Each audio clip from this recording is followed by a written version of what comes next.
Nama saya Noraihana binti Roslan. Saya tinggal kat Sungai Kandis lah. Sekarang saya umur saya 26 tahun sekarang. Mula tu dia batuk, lepas tu dia sekali dengan kahak dekat bahagian dada dia tu, jadi macam susah nak tidur. Okey, sebelum dia guna kok ni, dia susah nak tidur, dia banyak meragam, menangis kan. Bila nak tidur pun dia macam susah bernafas. Lepas tu dia pergi jumpa doktor, tapi kan dia waktu tu baru 10 bulan, jadi tak ada ubat. Jadi macam doktor nak keluarkan kahak dia pun macam doktor kata tak berani kan. Jadi macam selang-selang tu jumpa pula ni nombor kod ni dekat FB. Lepas tu terus ni lah dari yang mana dekat terus beli. Saya pakai waktu malam. Lepas tu malam tu dia tidur tak ada dah. Nak menangis-nangis tak ada. Lepas tu besok pagi waktu dia nak bangun, dia ada buang najis.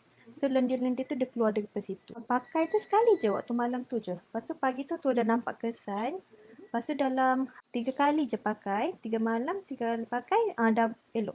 So untuk macam yang mana yang parents yang ada masalah baby ke, budak-budak yang susah nak makan ubat kan, bolehlah pakai ni sebab batuk pun dah kurang. Lepas tu dia punya sesama, kahak dia pun saya tengok dekat dada tu pun dah tak ada dah.